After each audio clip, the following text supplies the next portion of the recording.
Okay, and thank you for coming to the second lecture of today. This lecture will be about digital geometry, and the speakers are David and Jacques-Olivier from Lyon, France, and Mont-Blanc, France. Yeah. And since we are on a tight schedule, I will spare the introduction since it's available from the SGP website anyway. So please, David and Jacques-Olivier, you have the air. Yeah. Okay, thanks a lot. Hello everyone. So I'm really pleased to be here for this lecture on digital geometry. So this lecture will be given by Jacques-Olivier Lachaud. So Jacques-Olivier is professor at the University Savoie-Mont-Blanc in Chambéry in France. And myself, David Coeurjolly, research director at CNRS in Lyon, also in France. Okay, so this talk will be about voxel for sure, but more generally about the processing of the geometry and the topology of objects, of partitions, or of shapes that are defined on a regular lattice in 2D, in 3D, and 9 dimensions. And the question would be, according to the tools that are available in geometry processing to do some computation on geometrical objects, on discrete geometrical objects, what benefits do I have to consider the regularity of the data, or the fact that I'm doing some computations on integer numbers in order to speed up the algorithms and in order to retrieve some theoretical results or convergence results on the quantities that I'm estimating. Okay, so the outline of the talk will be this one. So I will have a brief couple of slides on the context. Why do we care about processing such kind of geometry? I will introduce you DGtal, that is an open source library on discrete geometry. I will be, Jacques-Olivier and myself will be using DGtal to give a lot of examples through the lecture about the tools that we will be presenting. And then we will focus on 3 different aspects of digital geometry. The first one is doing some computations with integer numbers, then doing some computations on regular grids, how the regularity of the data could be benefit for my in order to speed up the algorithms, and a focus on digital surface geometry processing with estimating differential quantities, for instance. And then I will conclude. Okay, so let's dive into the presentation, and let me start with the motivations. So this is one of the motivations, that is microtomographic images. In that context, we do have some acquisition devices whose output is exactly some geometrical objects that are defined on lattices. So it's a case also in medical images, if you have in many tomographic devices from medical images, but it's also true in microtomographic images when you do sample acquisition of materials, and you end up with very fine and very high resolution objects on a grid in 3D. And you have to process that kind of geometries. So I'm focusing a bit on material sciences here, because when you do microtomographic images on snow microstructures that are illustrated here on the left, the first 2 images are snow samples, which are 1 millimeter by 1 millimeter by 1 millimeter wide. And then we use a microtomograph to generate this kind of granular materials. So in this situation, we do not have some image processing issues with that data. The data in itself is kind of partition of the space into being air or being ice. And we are not facing image processing problems. We are just facing geometrical problems, because what we need to be able to solve is, given this kind of objects, let's assume that we want to perform some mechanical computations on that material, or if you just want to check if when we increase the temperature, what would be the behavior of the interface while the snow is melting. why the ice is melting, then we need to be able to at least compute some quantities on that geometry that, for instance here, the main curvature. Okay, so we have to process this kind of object. We have to propose some estimators dedicated to this kind of subset of V3. That would be the digital model. And we need to have guarantee on the estimation that we'll be computing on that geometry. So if I were back just a little bit, the last example on this slide was a metallic foam that can be used for catalytic reactors. And again, we are facing here some geometrical and topological problems just to be able to process this kind of object in order to fill the gap between measurements that are performed on this shape, on this exemplar, and the physical behavior of the material. Okay, so this was the first motivation. We do have devices that produce regular data and that produce somehow binary regular data. The second motivation is the fact that in many cases, in many applications of computer graphics or of applying mathematics, of numerical analysis, we do like to use the grid as an efficient way to compute quantities, or as an intermediate representation of the space on which some computation would be either faster or more reliable, or just because we will be able to compute the quantities just by discretizing the space. So it's often the case in shape optimization, in fabrication, where we have complex partial derivative equation to solve just to make sure that the mechanical constraints are satisfied, with some topological requirements at the end, because we would like the final shape to be just simply connected, or we do have some topological constraints on the optimization that we are trying to solve. Okay, so the grid and the voxel data in free space is also a way to compute complex quantities, or to store complex and high detail geometrical objects just by discretizing the space. And actually, what is also nice with this model is that we do have very efficient data structure to represent huge data sets. So that's the case when you're playing with sparse voxel octrees, or any optimized spatial data structures. But sparse voxel octrees are very efficient to represent high resolution voxel objects and to be able to process that geometry, for instance, for real-time rendering, or for solving PDEs, or just to interact with complex objects represented on grids. Okay, so again, the focus in digital geometry would be to process the geometry and topology of characteristic function or labeled images or level sets. It's not, and by that I mean that we are not focusing especially on image processing of these kind of quantities.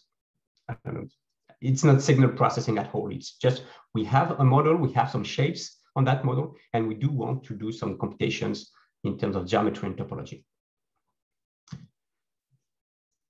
Okay, just another example to keep on with this context slides. Here you have an example where we use the discrete model as a way to solve some complex shape optimization problems. So the context here is sketch-based modeling. Let's suppose that you have a neural networks that estimate a density function of a 3D volumetric shape from sketches, as illustrated on the left. Then we obtain from this first deep network is a rough estimation of the object made of voxels. It's a density function that is thresholded. And then let's assume that you have another deep network that is able to compute high resolution normal maps from the sketches.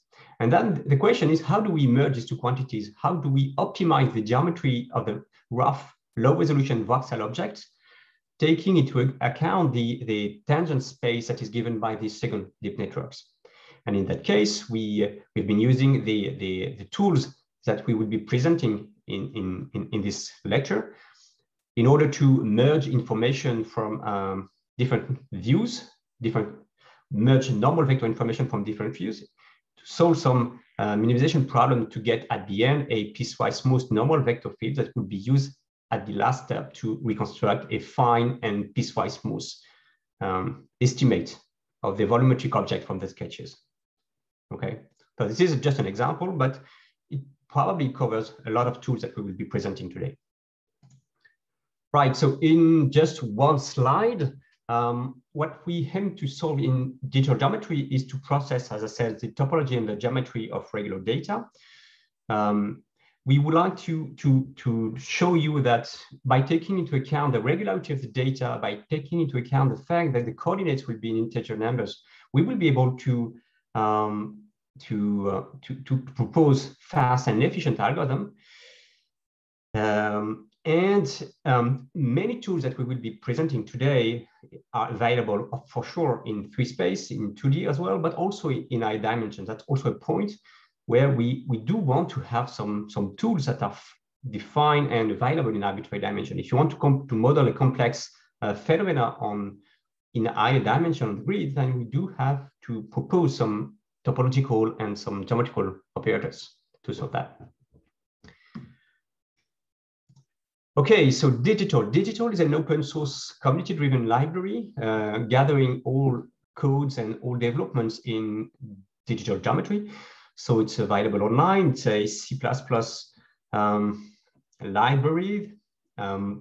We will be using DGtal for all the demos today. DGtal has been awarded by the SGP Software Award some time ago, and it's what we want to gather in DGtal is the state-of-the-art algorithm to process voxel data or hypervoxel data in high dimensions. So it's C++. We do have a first partial Python binding of DGtal, but it's still very preliminary. And feel free to check out the website if you want to learn more about DGtal. We will be giving few examples of codes using DGtal in the slides, but this will be the core of the technical part of the presentation. Okay, so let's first go with the first topic of this presentation, that is processing the geometry on objects that are defined with integer coordinates. And what I would like to say that in that first part is that usually you have to take care about the arithmetic, obviously, of your computations. Obviously, if you want to solve some computational geometry problems on the grid, it will be easier to take into account the fact that the coordinates are in integer numbers, which means that, for instance, you won't have any, if you rely on a kernel that is okay with arbitrary large integer numbers, and you're probably good for many computational geometry predicates, for instance. Okay, let me just illustrate why it is important when you do geometry on grids to take care about the arithmetical properties that you may benefit from the representation. So this is a very simple, quite whole, but still a valid example that is just segment tracing or line drawing on grids. And obviously, if you want to draw if you want to discretize a segment, or if you want to draw a straight line on a grid, you can, it's just a linear example, but if you have a rational slope, then you can easily see that there will be a finite set of reminders. So the remainder are the errors that we will have to pay when discretizing this red straight segment on the grid. So this set of reminders is finite.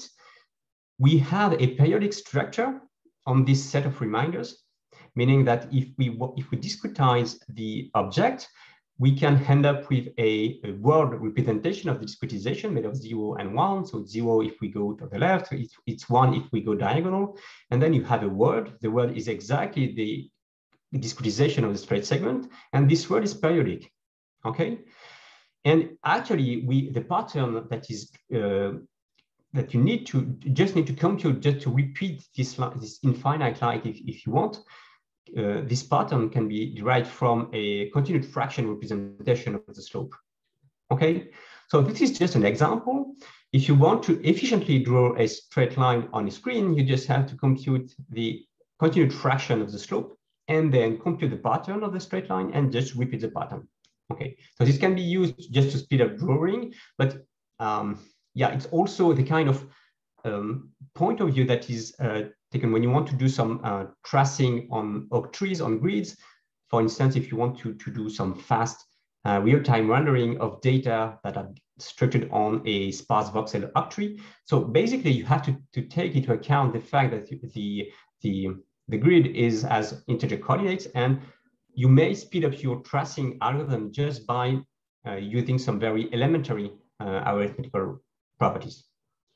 Okay, so this is a first 2D example, but there are also in discrete geometry a huge collection of results coming from discrete mathematics, just to bound the complexity of the objects that you will be that you will have to consider when these objects are defined on a domain with integer coordinates. For instance, if you have a polytope with vertices on the lattice, then there is a general bound just to enumerate the number of faces, the number of edges, the number of vertices of the largest polytope that could be set in a lattice.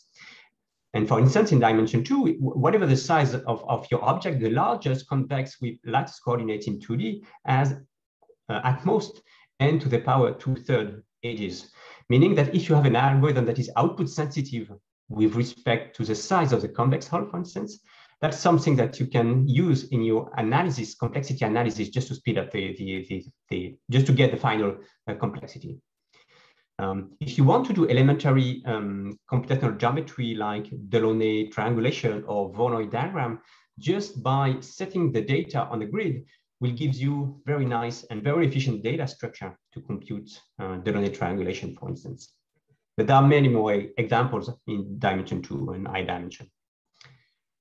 Okay, just a first hands-on. So the hands-on will be the part that will be showing some codes from DGtal. So here I'm just illustrating the nice pattern that you have when you compute the convex hull of lattices, of a lattice object that is just a sphere. So as you see, you have, oops, sorry, let me roll this again. And in terms of code, we do have a very nice encapsulation in DGtal just to easily discretize polynomial shapes, implicit in this case, on a grid with increasing grid step, for instance. And then we have a very specific and very tight convex hull algorithm that is defined on lattices that you can use to compute such polytopes in 3 space. Okay, so let me switch now to processing the geometry on grid and processing the volumetric aspect of the object.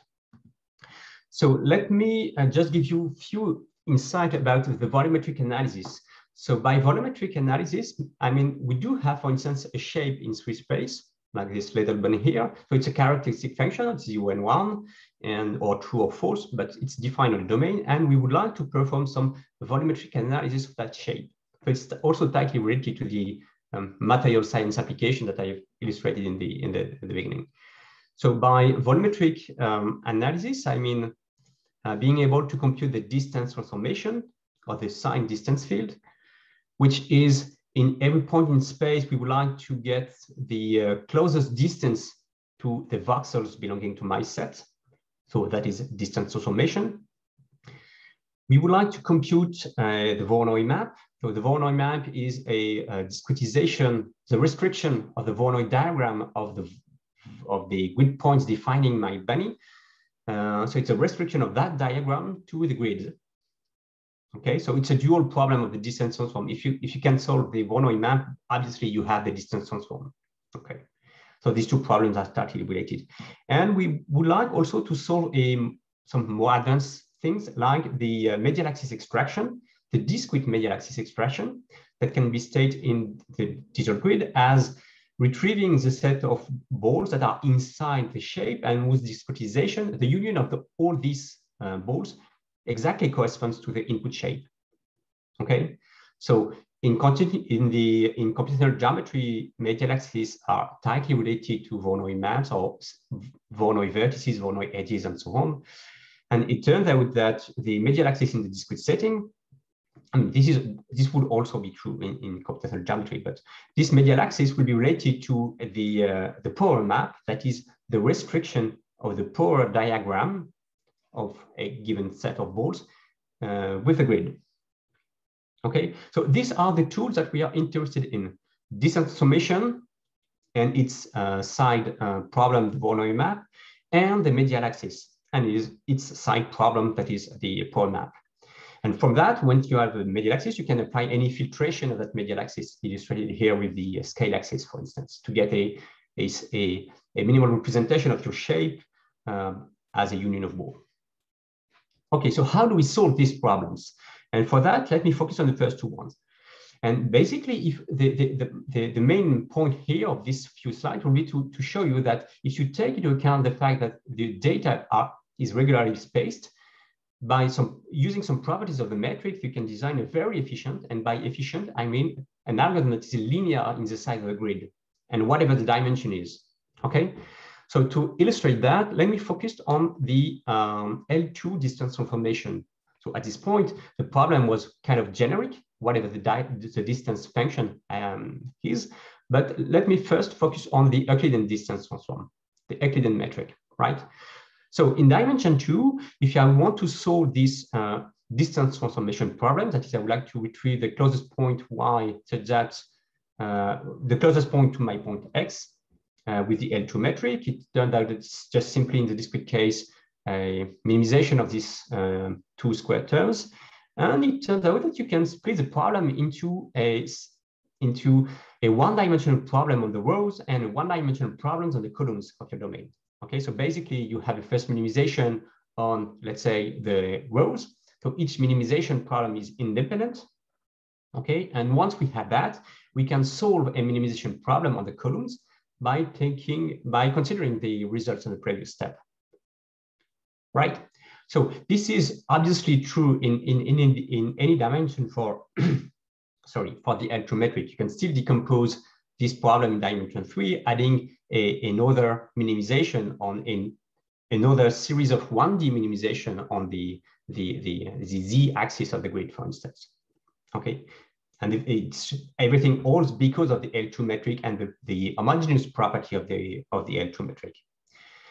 Okay, so let me just sketch the algorithm for the separable Voronoi map. So by separable, I mean we would like to decompose the problem into one-dimensional independent sub-problems on the rows, on the columns, and on the d-axis, for instance, with space, in a way that each 1D problem can be solved in linear time. Okay, so let's consider this kind of object, very simple 2D one, and we do want to compute the Voronoi map.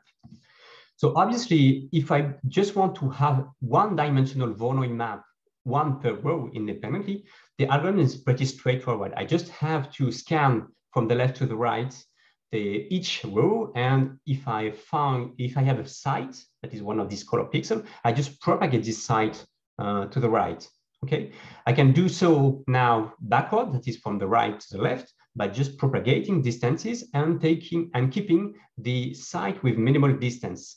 That gives you this output map. Okay, so in this output map, each row has an exact Voronoi map, but exact 1D Voronoi map, right? So don't give you all details. I mean, there's no details at all here. It's just this process is linear in the size of the grid. Obviously, it's just a linear scan of each row independently, and each pixel is visited twice. Okay. Okay, so now the problem is, how do we merge this one-dimensional X information into a 2D valid Voronoi map? And the question is, when I consider this column here, for each site, for each pixel of this column, I do have a one-dimensional closest site, row by row, okay? So how do we merge all this information together to get a valid 2D Voronoi map? So we will be using a geometrical predicate that is called the hidden by predicate. let's assume that if we have three sides, U, V, and W, and a span S, so the span is this vertical line here, the hidden by predicate is true if U and W hide the side V with respect to S. That is, if we compute the Voronoi map, the Voronoi diagram of U, V, and W, the Voronoi cell attached to V does not intersect the straight line S. Okay, so if V is slightly more closer to S, so obviously its Voronoi cell will intersect with the span, and then the hidden by predicate will be false. Right. So how do we use this predicate for the L2 metric? Sorry, for the Euclidean distance, this predicate can be obtained in constant time. Okay, just some arithmetical computations on U, V, and W position, and you have an implementation of your hidden by predicate. Okay, so it's O of 1 to get this predicate for the Euclidean metric, whatever the dimension is actually. Okay, so how do we use this predicate to clean up the 1D partial Voronoi map to get the final 2D one? We will be using a stack-based algorithm, and using, let me sketch this one. We take the first three sides from the top to the bottom of my column, and we just call the hidden by predicate. Can we remove the purple pixel with respect to the pink and the yellow one, and with respect to the span, the column that I'm being processing? So in that case, the hidden by predicate is true. So I move to the next three sides. So it's pink, yellow, and blue. Can I remove the yellow? If I consider the pink and the blue, yes, I can. So the hidden by predicate is true. And I move forward. So now I have the pink, blue, and light blue one. Can I remove the light blue one if I consider the pink and the blue one? The answer is true. And we have the last call with this pink one. And then when we have processed all the pixel of my column, at the end, I know exactly what is the correct 2D Voronoi map for this column. Okay, so it's a stack-based algorithm. The hidden by predicate is constant, is in O of 1. So it means that I get my final discrete Voronoi map in linear time. Each pixel is processed a constant number of times. So it's n squared in total for n by n image. Okay. So if I want to wrap up on these separable approaches, and if I want to generalize just a little bit this algorithm is correct for any dimension. We can still, and for a large class of metric.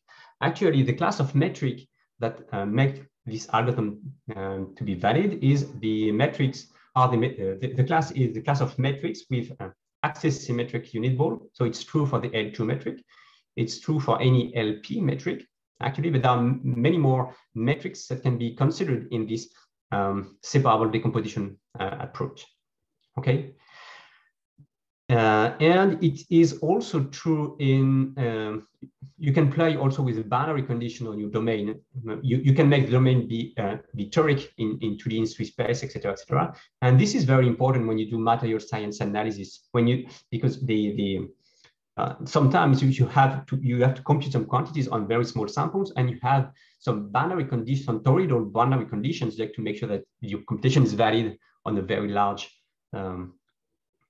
view of your material. So, and this binary condition trick is easy to do because we do have only one-dimensional problem to take care when we do the extension to toroidal domains.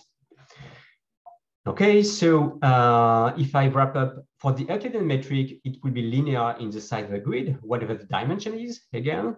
So it's linear because the hidden by predicate can be computed in constant number. It's in constant time for the L2 metric. If you have an LP metric, you have to pay the price of the exponent in the hidden by predicate computation, but still pretty simple to implement. And yeah, we end up with very efficient algorithm that can be trivially parallelized because as we process rows independently in the first scan, as we process columns independently in the second step, it means that we can pretty easily scatter all these columns and rows on different threads and do the computation in parallel.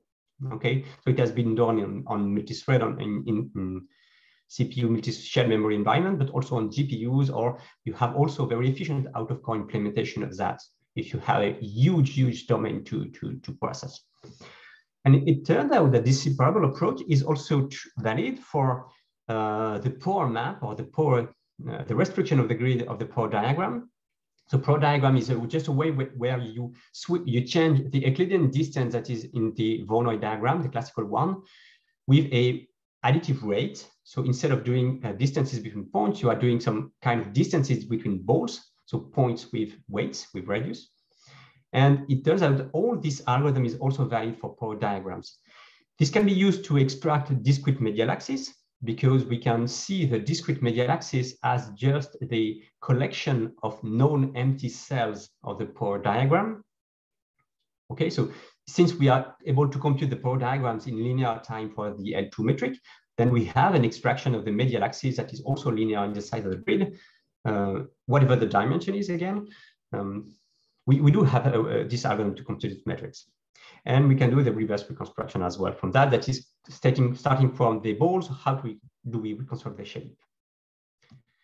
Okay, so let me just skip that a little bit. There are a lot of extensions of this separable approach to perform very high resolution, very high quality and high performance volumetric analysis of binary shapes, just by taking into account the fact that the data is regularly spaced. Okay, I won't use that much the fact that the data has integer coordinates. It's also hidden by predicate at some place, but we are just focusing here on the fact that the data is regularly spaced. Okay, let's switch to topology now. And I give you the mic, Jacques-Olivier. Thank you. I hope you hear me well. Can I control your computer?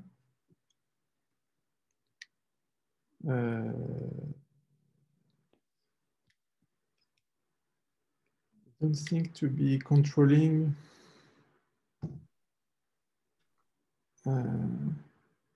Is it working? No, it looks like it's not working anymore. I don't know why. I don't see your computer anymore. Sorry. Perhaps I can quit TeamViewer and start again. Okay, so, or you just tell me when to switch slides. Okay, I quit TeamViewer and I do it again. Sorry about that.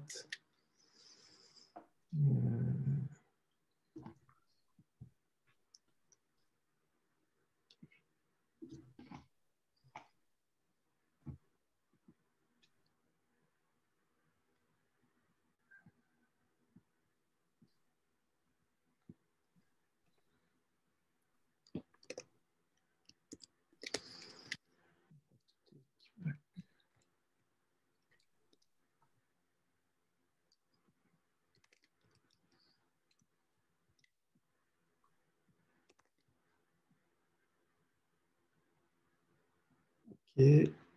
Oh, now it's working. Sorry about that, guys. So yes, let's talk a little bit about topology. It's a grid. So David showed you that you can do many things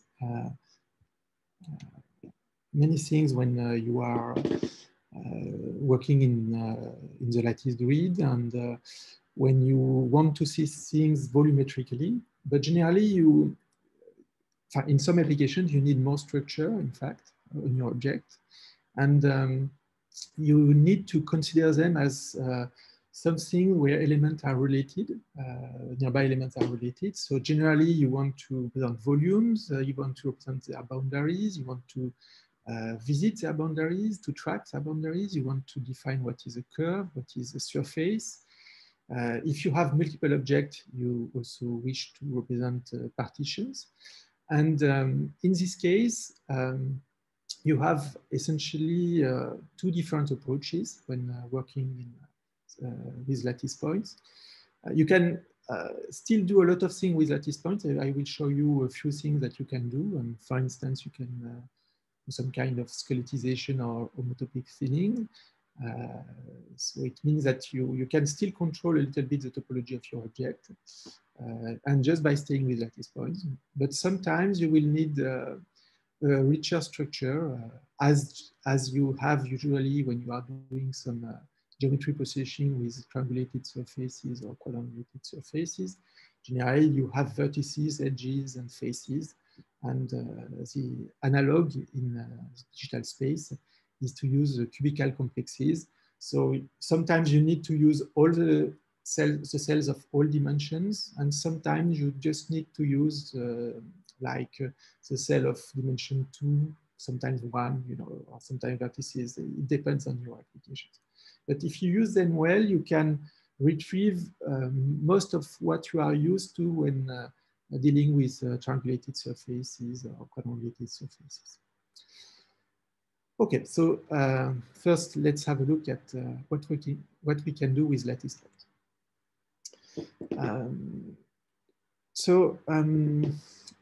I go back to 2D to make things clearer, but in fact, what I will be telling is valid in arbitrary dimension. You have to think of your lattice points and the objects that are defined within these lattice points as some kind of graph. You have to define what are the points that are nearby. And so in 2D, you have essentially two different choices. Well, you have more, but I will only present here the basic approaches. And so you can consider what we call the 4 topology. It's just you consider that each lattice point in 2D has only 4 neighbors. And so you just connect lattice points that have like a face, you know, an edge in common. Or you can consider the 8 topology, where you consider that any point has 8 neighbors. The thing is that if you do that indifferently, whether you are considering the object of the background, in fact, you will end up with some kind of topological paradox. So in our community, it's called the Rosenfeld paradox. But essentially, what you wish to have is a kind of separation theorem like you have in the plane with the Jordan separation theorem. You want to, when you define a simple curve in the plane, you want that it divides your domain into 2 components and one is finite. The thing is that if you use the A topology for both foreground and background, then in this case, your curve, your 8 connected curve, in fact, do not separate the domain into 2 components. Whereas if you use 2 different adjacency relations for your foreground and for your background, for your object and for the domain in some sense, then you can see that you can retrieve the Jordan separation theorem. And in fact, that's very important in some, when you are doing some code. You want to know when you are moving along a curve or along a surface, where is the interior? You want to know that the interior is connected. You want to know that you cannot go from the interior to the exterior without going through your surface, things like that. And it's very easily done by choosing just 2 different topologies, one for the foreground, one for the background. And depending on your choice, in fact, you don't have exactly the same geometry, but you can define what are curves, surfaces in arbitrary dimensions, and everything is consistent. So if you do that, then doesn't seem to advance. Yes, now it's advancing. You will have a look at the first application, which is quite useful when you want to analyze shapes. It's called the homotopic thinning. So what do you wish to do?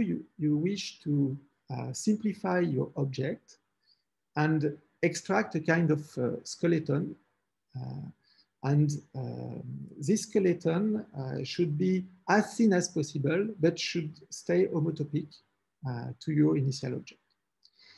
And when you are in the grid, in fact, you can do that very easily. And you can pre-compute lookup tables. So I've given to you on the left lookup tables in 2D that keeps the 8-4 topology, in fact, of your object with respect to the background. And it's very easy to find this table because you only have to keep, in fact, the number of connected components that are before and after when you remove the central point. So essentially, it's just a matter of looking at a configuration, seeing if the number of connected components of the foreground has changed. In this case, you cannot remove the point. And another case, if you remove the central point and you increase or decrease the number of background components, again, you cannot remove it. It's not a simple point. So if you do that, you can simplify a shape just by visiting the shape and removing simple points and doing that. At the end, you will get some kind of ultimate skeleton that is representative of the topology of your object. Of course, you can couple it with medial axis and to have something that is more related to the geometry. So let's have a look at how this can be written in DGtal.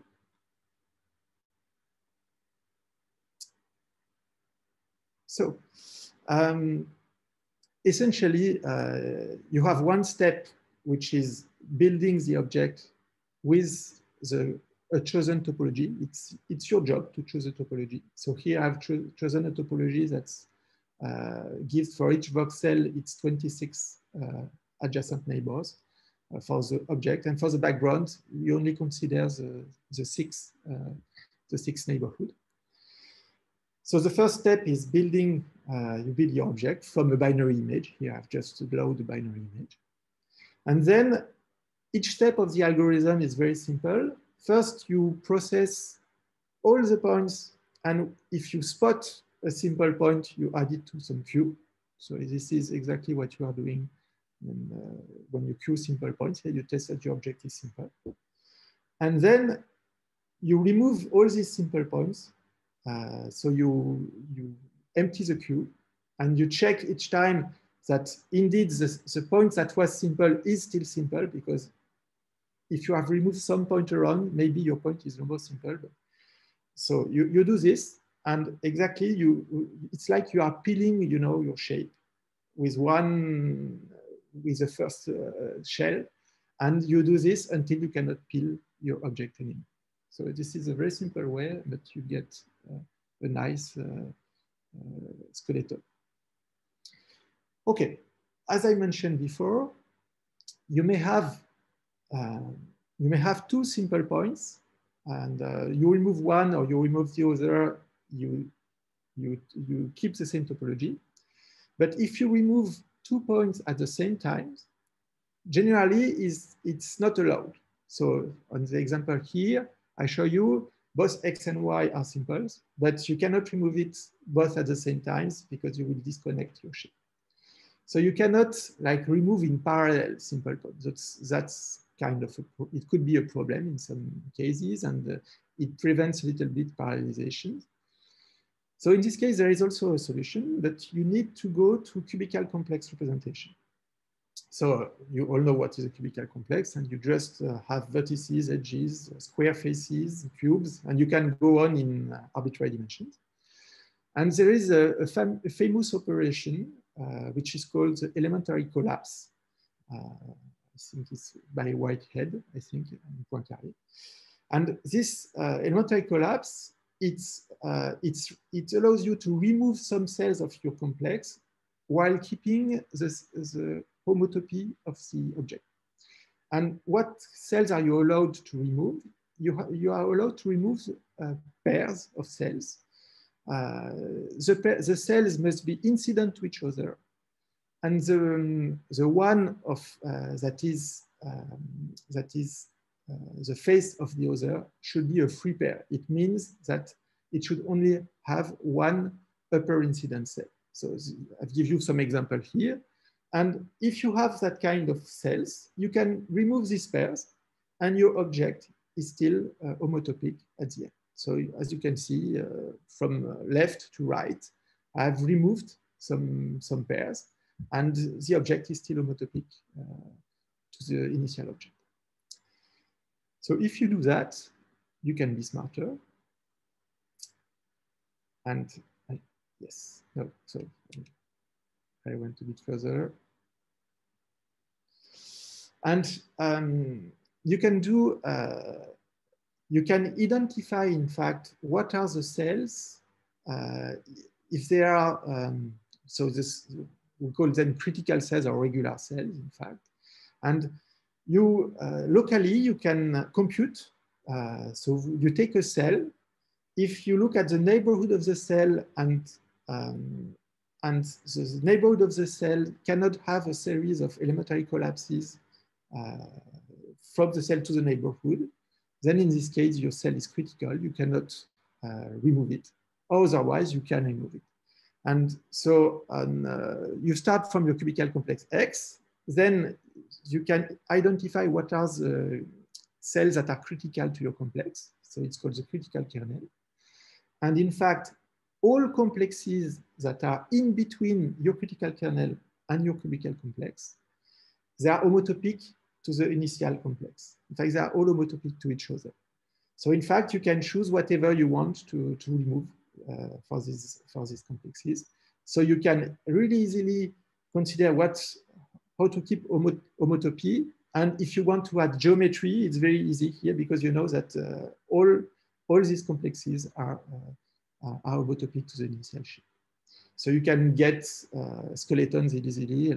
So I give you some example here, where you can get a curved skeleton or a kind of surface skeleton if you want to keep surface places. So again, generally you do this algorithm with you add generally the medial axis. You look at the medial axis when computing this object. Okay, so let's move now to surfaces, because surfaces is something that we would like to analyze and process. And the thing is that it's not so obvious what are surfaces in the lattice grid. So the standard way of defining digital surfaces is to see them as a set of the faces of the voxels. In fact, you consider that you have a shape and you take all the faces of your cubes that are between voxel of the shades and voxel of the exterior of the background. And it gives you a kind of carbangulated surfaces. So of course, in ideal cases, this set of quadrangular faces gives you a four regular graph because if you are in 3D, each square generally has four neighbor squares. And so it looks nice to do that. Generally, the squares, we call them surfaces, in fact, because it works in arbitrary dimensions. It's this way of defining things. The problem is that generally, this object is not a manifold. It's not like a nice quadrangulated surface. Why is that? Because in general, you have many pinch on your surfaces. You can have pinch on edges. Yeah, you can see on this example, which is a digitization of an ellipsoid. You have edges that are pinched. You may have also vertices that are pinched. So that's quite of a problem, but it's not the only problem. The second problem is that generally your digital surface is not a sampling. It's never a sampling in general. It's only an approximation. You cannot have since you have only lattice points, you cannot be exactly on your continuous surface. And one last thing is that the geometry is very poor. You have only 6 different normals in 3D. So even if you refine your object, you have poor normals. So we have to define ways of first how to have like a kind of manifold on your surface, and then how we can do nice geometry and differential quantities and such.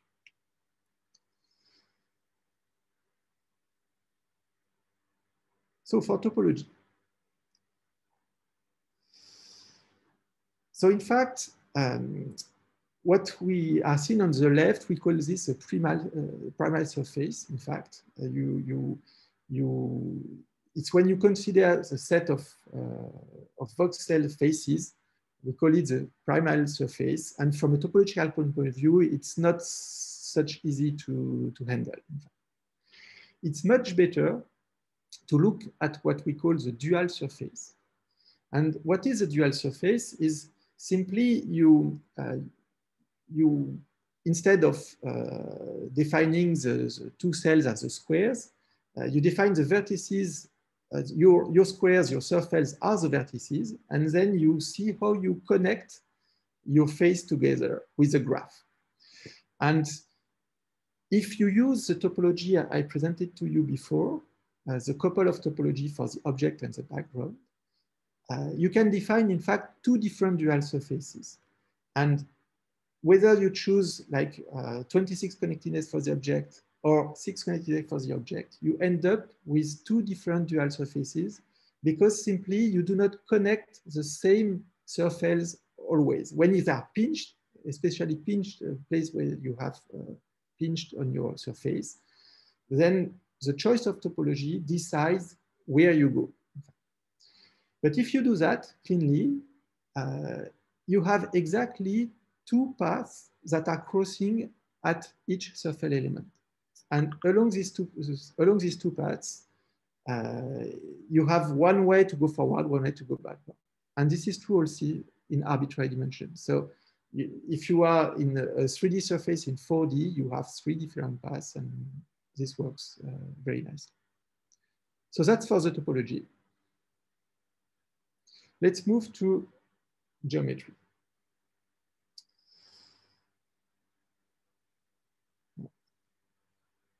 So we would like to, now that we know how to connect our element, we would like to compute typically normal vector, curvatures, and so on, and other geometric quantities. And we'll see how we can do that.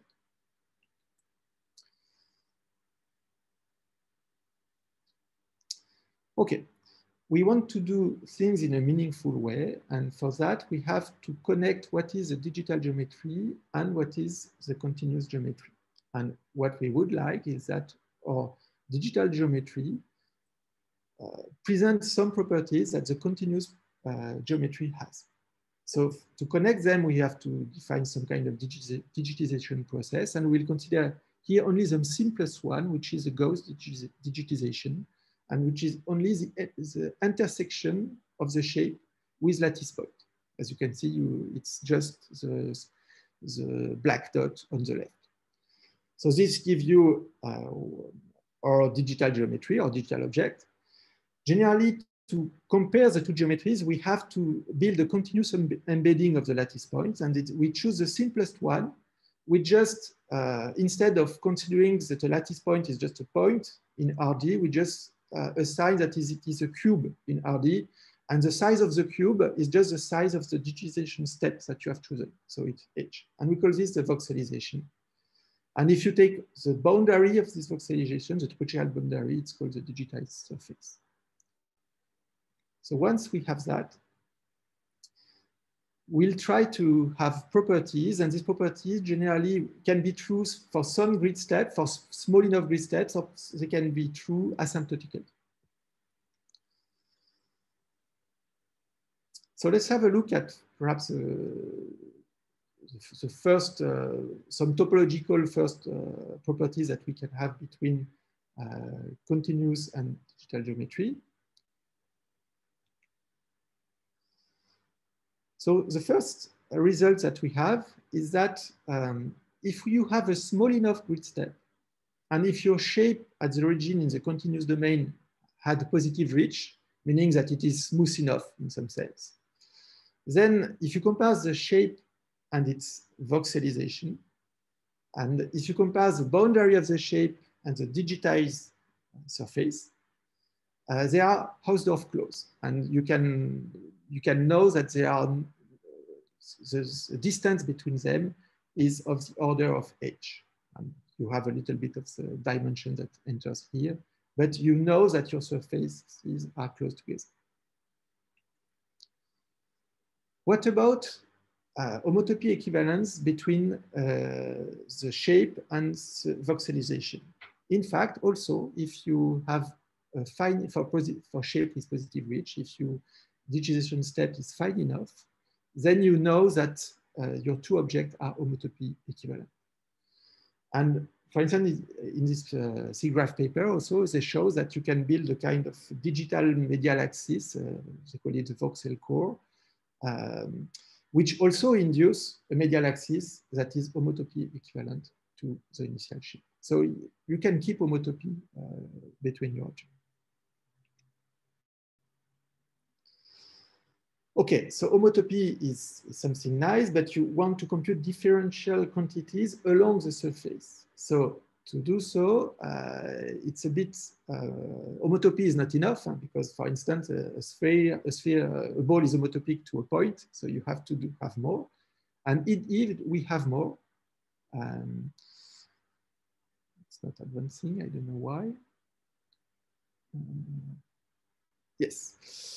So in fact, if you look at the boundary of the shape and the digitized boundary, you can say things, you can relate them with what is called the projection. In fact, a shape with positive reach, it defines a part of the space where the projection is well defined, and you can project your digitized surface onto your continuous surface.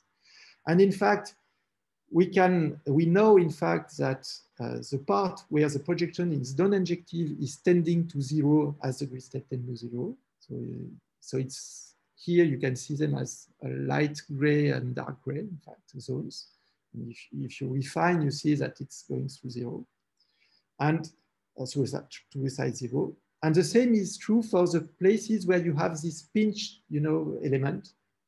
Again, it tends very quickly to zero, this part. But it's not, it may happen, but it will be in very few places. So that's nice. It means that, in fact, our surfaces are not so bad, and mostly our results will hold everywhere or almost everywhere. So now let's look at geometric quantities now. And generally, we wish to guarantee that our digital geometric quantity tends to our Euclidean geometric quantity. So this is called multigrid convergence in our domain. And what we wish to have is that an estimation at some of some distribution at some grid steps should be close to the true value, and it should get closer as h tends towards 0. And perhaps the simplest example is just how to estimate the area of the shape in 2D. You know that if you count the number of lattice points, it's quite good. In fact, you just have to count them and to scale them by h squared. And we know that this tends towards area measure. It's the speed is at least linear, and if you have a smooth enough shape, it's much better than linear. Of course, when you have to examine geometric quantities that are local, like the normal vector, like curvatures, Gauss curvature, mean curvature, like principal directions, and so on, you have another definition, but still you can define it. It's really the same. You just localize your definition. And I will show you that we can indeed define some digital geometric estimator that are convergent. So I will just show you the principle, how to extract normal vector and curvature estimation. And one technique that works well is based on integral invariants, which were introduced by Potman and other co-authors. And it was introduced for triangulated surfaces. And what is the main idea is to say, okay, if I have a ball, I put the ball centered on some point on the surface, and I analyze the intersection of the ball with the shape. So I can, for instance, look at the centroid, I can look at the mass, but in fact, generally we look at the covariance matrix of all the points, the covariance of the set. If you do that, you can get estimates of curvatures and of normal vectors and normal directions. So in the digital world, we do that by putting some kind of digital ball. And if you put this digital ball, you have to choose a radius. In the continuous domain, the radius could go through to 0, but it is not good in in the lattice domain. So there is a trade-off. And in fact, it's always the case when we define a digital geometric estimator. There is a trade-off between the error of estimation and the error of digitization. And I will not go into detail, but I can answer some questions about that. So generally, you have some kind of optimal radius. And in this case, optimal radius is to take h to the power 1/3. And if you do that, you get convergent estimates of the normal vectors or of the curvature. So you have to be careful at how you choose your radius. But if you choose it well, then it works nicely for all the usual geometric quantities. And as you can see, from very rough geometry, you can get nice normal vectors. And also computation could be do efficiently because we are in the lattice domain. We don't have, for instance, to compute the full intersection of the ball. We just have to move the ball along the shape and to compute differences of balls. So it's much faster. Here are some examples of mean curvature estimations. Here are some examples of principal curvature directions. You can see that they follow what you expect, in fact, even if the initial geometry was very good. And if you want to have a look at the code that you need to do with DGtal, it's always the same. You have to define what is your shape. And once you've got a shape, you put a surface onto it. And you choose some kind of radius, and then you ask for your differential quantity, and you get there. And you know that the error because you know that you are convergent. Okay, I think I'm done here, and I will let David finish with. Okay, thank you, Jacques-Olivier. So let's move on with some additional stuff for the geometry processing on digital surface. And the first one will be Laplace-Beltrami operator. So, so if you want to learn more about Laplace-Beltrami, I think that Oderstein had a very nice presentation today on that subject, also with a B-Laplacian. But still, the question is, how do we, what kind of Laplace-Beltrami operator can we define on digital surfaces? In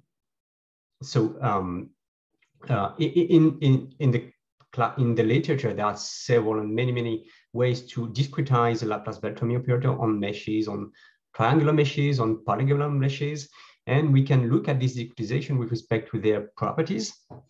So here you have few of the properties depending on the way you discretize your operator, and you can be looking for the symmetry properties on the operator, the localities, the linearity, the fact that the operator is PSD or not, which could be very helpful when you want to numerically solve Poisson problems, for instance. You may also be looking at the strong consistency of the operator, that is the pointwise convergence. And yeah, in the literature on meshes, you have several results and several discretization that match with some of these features. But the problem is that many of these do not apply for digital surfaces. And there are two main reasons for that. The first reason is that digital surfaces, as Jacques-Olivier told you, is not an interpolation of some smooth manifold, but it's just an approximation, an Hausdorff approximation. Secondly, the surface is not one-to-one everywhere. And this may, these two facts are important, and sometimes some strong theorems on the convergence, the integrated convergence of some Laplace-Beltrami operator fails because of these two properties.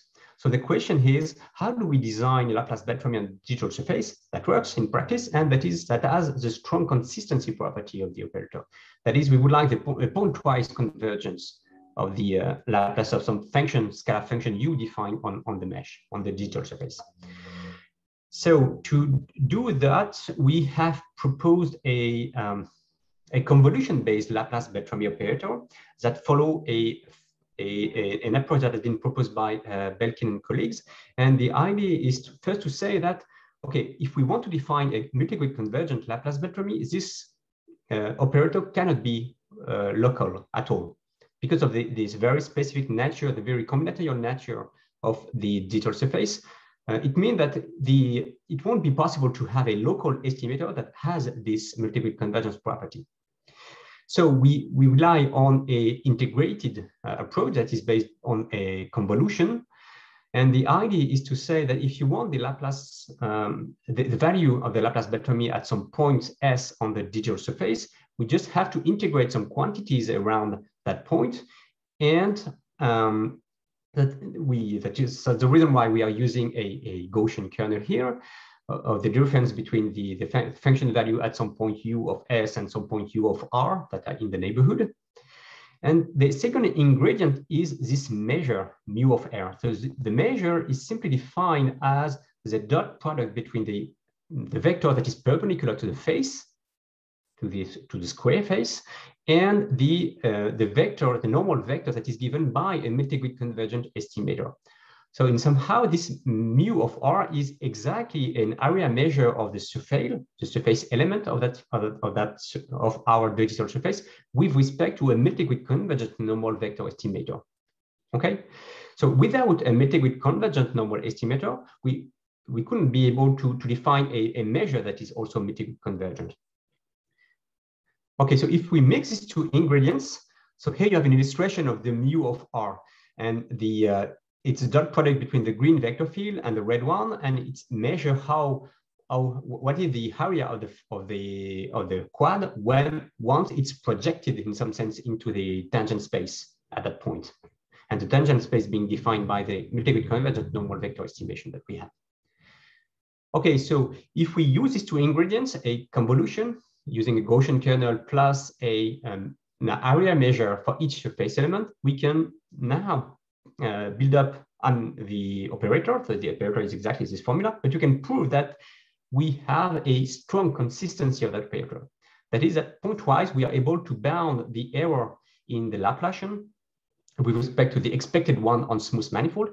And the error will be composed of three terms. The first one is given by the approximation error induced by this convolutional approach that match with the one proposed by Belkin and colleague.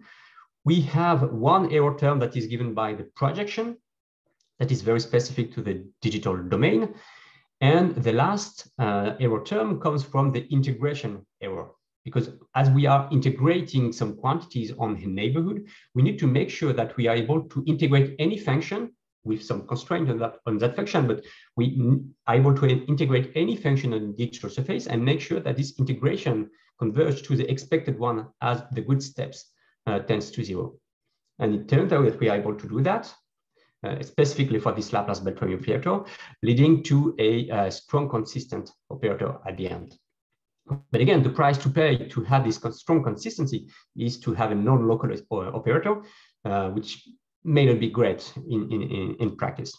But still, we can do a lot of stuff from that Laplace-Beltrami operators, like showcasing eigenvectors of the operator and solve more complex partial derivative equation like this one, that is a discretization of the hit approach to compute geodesics. And for that, we just have to solve a first heat diffusion of that surface using the Laplace-Beltrami operator that is multigrid convergence, normalization of the gradient of that field, and a last Poisson problems with on the divergence of that gradient field. And we get this nice estimate of the geodesics on the digital surface. Okay, so if we extend just a little bit the next step, we do have we have multigrid convergence estimators like normal, curvature tensor. We have a Laplace-Beltrami operator that has been very specific that has been tightly designed to get this strong consistency. But now the question is, how do we compute? How do we solve more? Do we have a more generic framework in a way we could solve partial derivative equation on that kind of surfaces? And that is this part of the presentation about digital calculus and corrected digital calculus. So if we want to do calculus on surfaces, one very nice and very well studied framework to consider is the discrete exterior calculus, in which you have some elementary operators like the exterior derivative, the wedge operator, the Hodge-star, the flat and the sharp, in order to mix between ambient vectors and one form, etc., etc. And once you have this operator, you can design higher level operators such as the divergence of the field, or the curl of the field, or the Laplace-Beltrami, by just composing such operators. So I won't go further into the details on that specific aspect. There are a lot of very nice and very clear lectures on the web on discrete exterior calculus, and a lot of textbooks about that. But on the digital setting, we can use this approach as well, because we do have a representation of the surface made of the surface is just a quadrilateral surface, so it makes sense to consider that in the discrete exterior calculus frameworks. And we do have a way to explicit the dual of a digital surface. So in a way, we can propose the discrete exterior calculus operators specifically on the digital surfaces, using this primal dual explicit representation of the surfaces. And we can, using that, we can have a Laplace operator that is given by this discrete exterior calculus. The problem that we have from that, so we can solve PDEs from that, and it's exactly what is inside the library DGtal. You have a complete package on discrete exterior calculus on that. The problem is that the dual is not that simple compared to the dual of a triangular mesh, a classical one. The construction of the operator is a bit more subtle because of the local combinatorial of the surface. And it's not that clear how do we incorporate, how do we fix the metric, because of the fact that this digital surface is not an interpolation of some smooth quantities, it's just an approximation. Okay, and we need to fix the tangent space in order to get some calculus that are more valid in a way that I will show you in a couple of minutes. Okay, another alternative is to consider discrete differential operators that are defined on polygonal surfaces, because yeah, for sure, the quad surface that we have is just a classical polygonal surface, and we can use the approach, for instance, proposed by Fernando de Goes and colleagues, to define a per face gradient operator, a per face cogradient, a per face divergence, curl, per face flat and sharp operators to play with vector fields. And we can use these local operators in order to build up a complete toolbox for solving PDEs on that surface. So it works quite perfectly on digital surfaces, but still on the definition of these operators, there is a flat embedding hypothesis. Okay, it means that it makes sense. It captures the geometry as long as the faces matches with the geometry, which is not the case in the digital context. A way to fix that would be, for instance, to consider a, so what's the problem of that? The problem is the following one. If we have this digital surface, and if we just compute geodesics as using the geodesic heat, using the classical deck or the classical local operator of the Laplace-Beltrami, we end up with this kind of results. And this kind of result is not great because of the anisotropy of the distance field, which is due to the staircase effect of the embedding of the digital surface. But actually, if what we have multigrid convergence normal vectors, and we can use that, meaning that we can plug this tangent bundle estimation that is multigrid convergence in our framework, and we can use this information in order to implicitly update the per face operators in order to just correct the tangent bundle that that is used to define the local operators.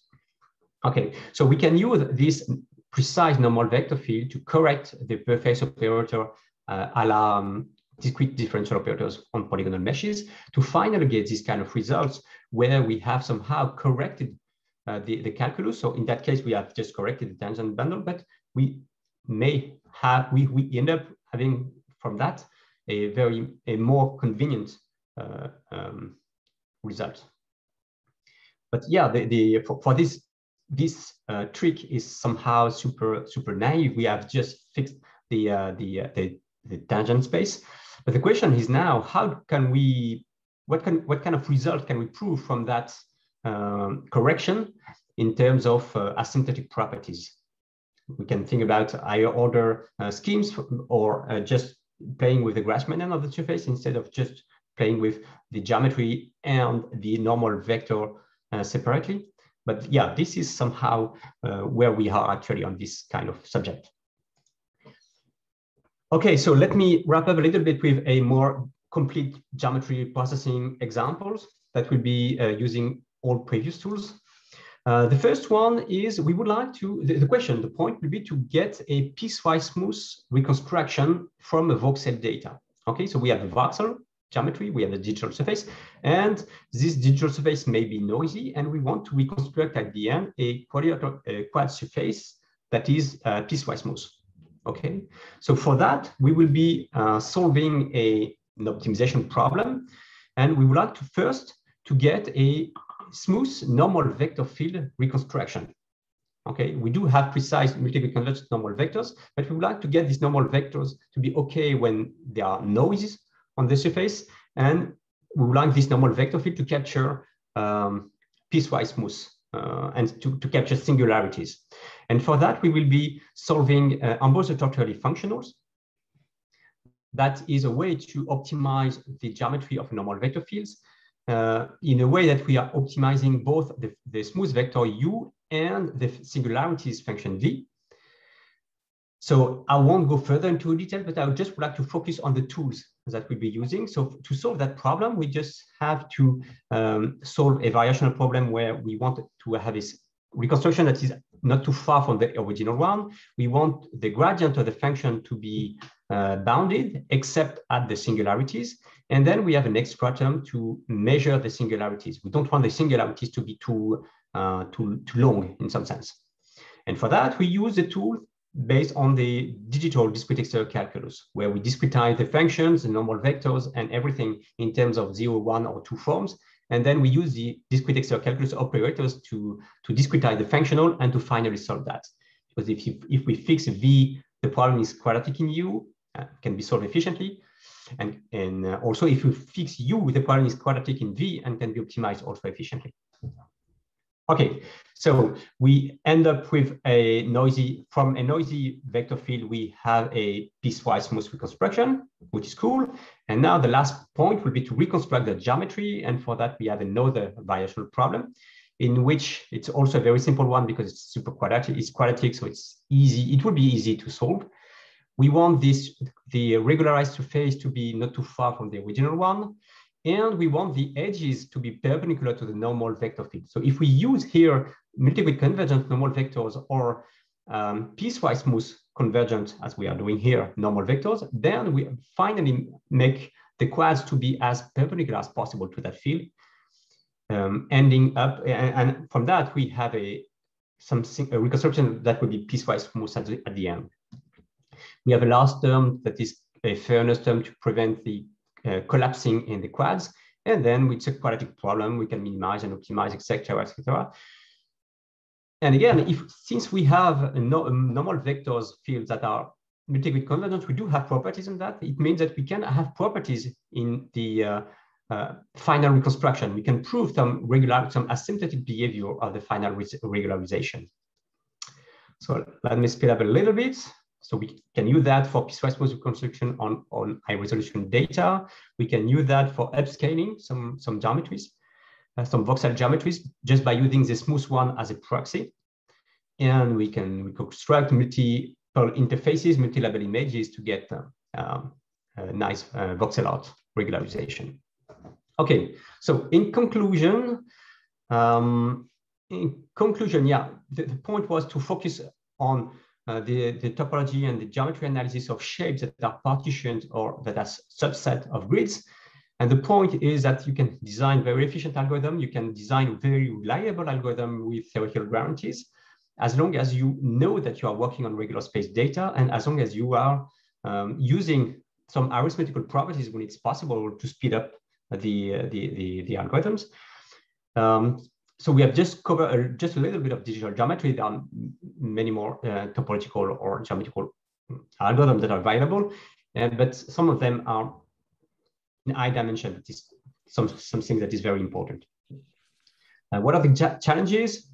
Just quickly, challenges are in the corrected digital calculus. How can we prove something when we correct the local operators?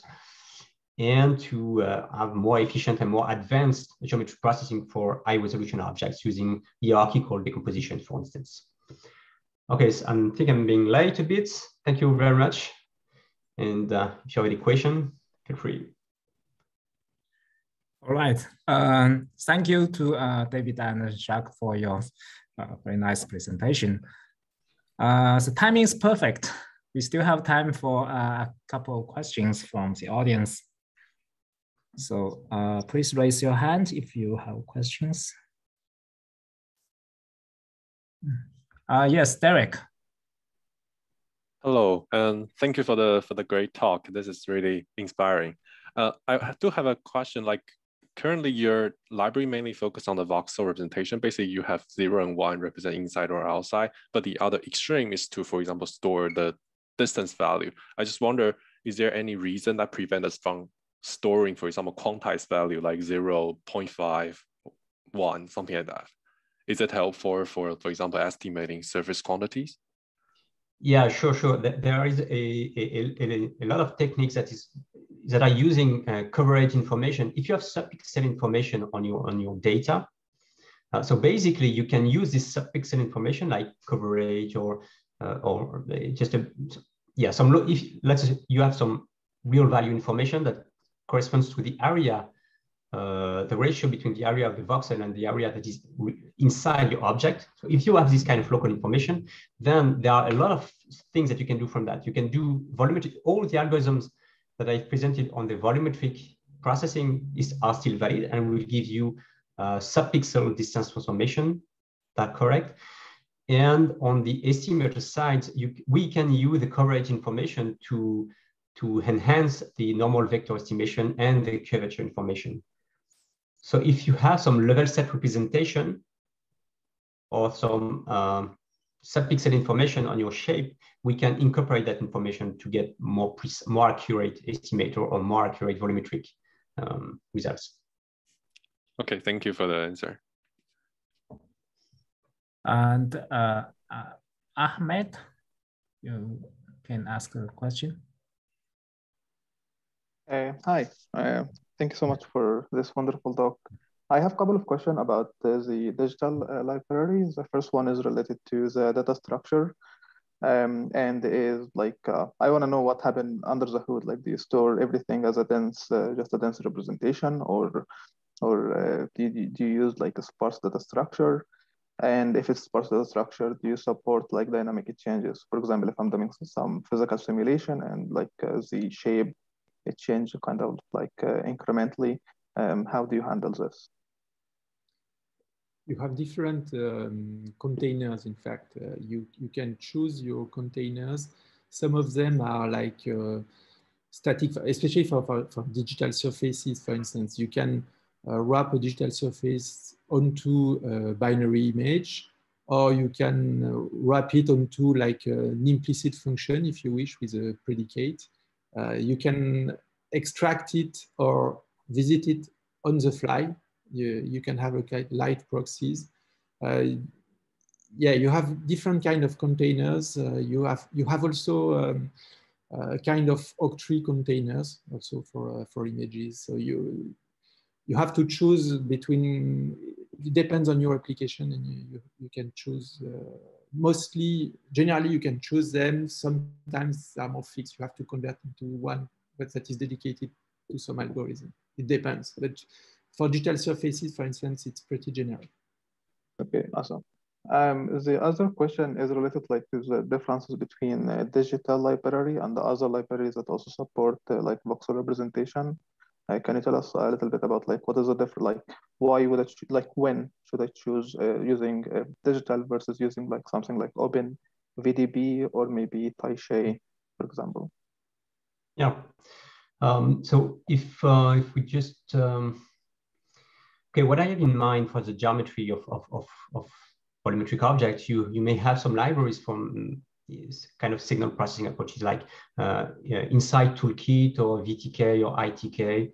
So this kind of library provides you some data structure to represent volumetric objects. But these libraries are mainly focused on signal processing, I would say, or image processing. So on digital, we are mainly focused on geometry and topology. But still, there are some gaps in between because we can use an ITK container in digital to represent a digital surface that is somehow on an image that is managed by ITK or some kind of libraries. It's somehow the case also for OpenVDB. So OpenVDB is perfectly suited to solve some computations on grids with a very efficient sparse representation. So it's not exactly in the master of digital right now, but there are also some open VDB containers in digital that are available, meaning that you can represent a digital surface, as Jacques-Olivier told you, using an open VDB containers. But the question is, we would like to keep the super efficient method that you have in OpenVDB in your geometrical process.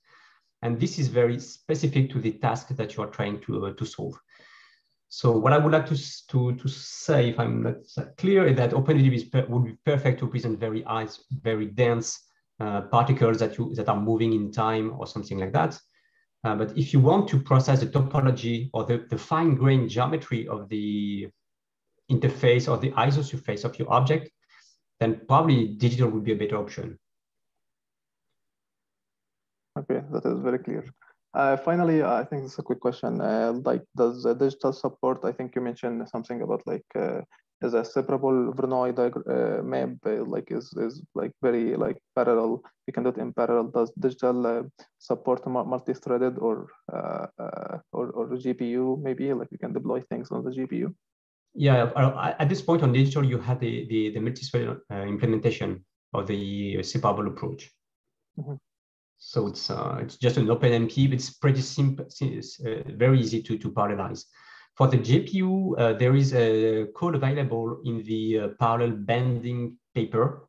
So there is a paper that has extended the separable approach to GPUs, and they provide some code, but it's not part of digital at this point. Okay, thanks so much. Okay, Nicholas, you have a question. Hey, hi. So thank you, David and Jacques-Olivier, for the nice talk. I was wondering, so you use voxel grids, and this is a very regular representation, and which sounds very appealing for deep learning approaches. And I was wondering how deep learning is used in your field. Could you say a quick word about this?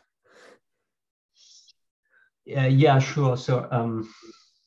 So we did use digital and digital geometry in a deep learning context where we want to solve an shape optimization problem after something that has been estimated by a deep network. Okay, so if you want to precisely control, what I see is all these tools, all these very precise topology and geometry analysis of digital shape could be used in the loss function of some deep networks.